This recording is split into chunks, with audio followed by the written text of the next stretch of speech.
The right of the people to keep and bear arms shall not be infringed. That doesn't mean that we won't see lawmakers try.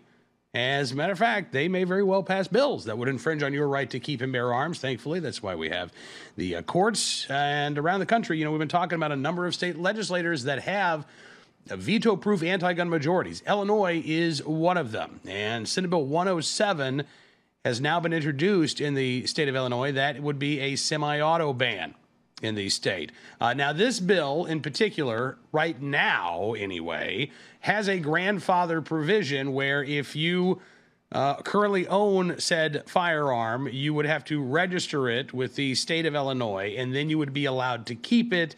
Any new purchases of semi-automatic long guns, that would be against the law.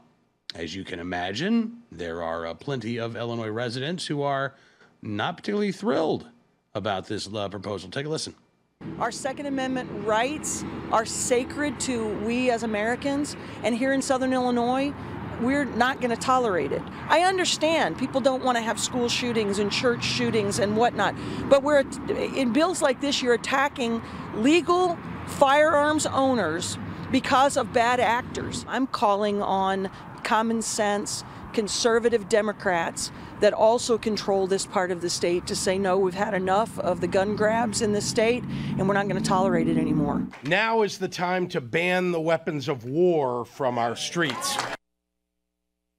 Governor J.B. Pritzker, anti-gun billionaire and a guy who's already signed one gun control measure into law in Illinois this year. You also heard there from State Representative Terry Bryant from Murfreesboro, Illinois, in southern Illinois, where, by the way, there have been dozens of counties in Illinois that have passed these Second Amendment resolutions stating that if lawmakers in Springfield pass laws that do infringe on the right to keep and bear arms, they're not going to be enforced.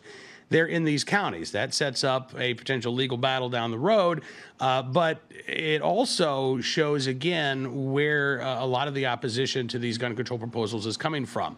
So hopefully we see not just those county commissioners, but residents across the state of Illinois talking to their lawmakers. As Representative Bryan noted, you know, the numbers are tough. Elections have consequences, unfortunately, and they're going to have some really bad consequences, I believe, in Illinois, but there are some.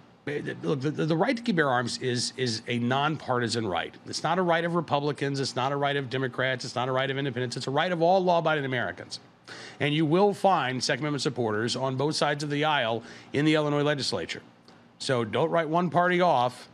Make sure, if you're an Illinois resident, no matter where you live, that your lawmakers, state rep, state senator, have heard from you.